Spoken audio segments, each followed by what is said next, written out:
My thinking over the recent years, because I didn't used to think about this at all, my thinking over recent years is leaning towards the absence of free will for practically everything we think and do in our lives.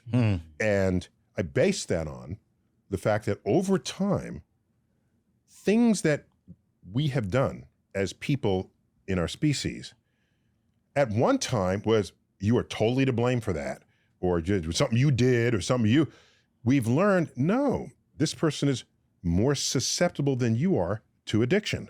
Right. There's a biochemistry there. This person cannot just be made the life of the party because they're on the autism spectrum.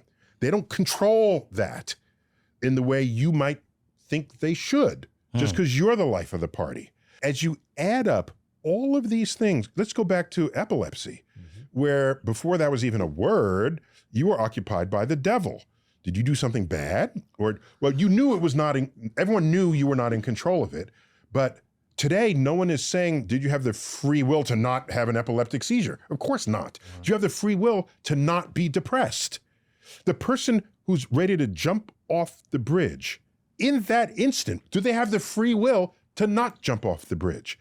I don't think so. And the more I add up and explore the human condition, I'm forced to conclude that the direction we are headed is that we are all products of an absence of free will. And as a result, society needs more compassion for people who do not otherwise fit in. See, I have the exact opposite position in my own mind. I feel that it is because of the absence of free will that you see in most behavior, that it is that 1% of free will activity that moves us in the right direction, bends us toward compassion, takes the arc of history toward justice.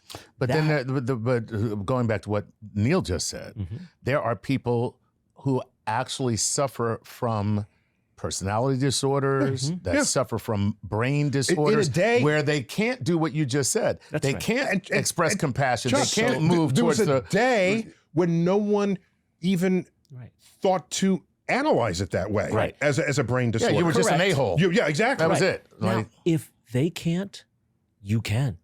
You can show that person compassion or understanding. And therefore, free will as an entity exists.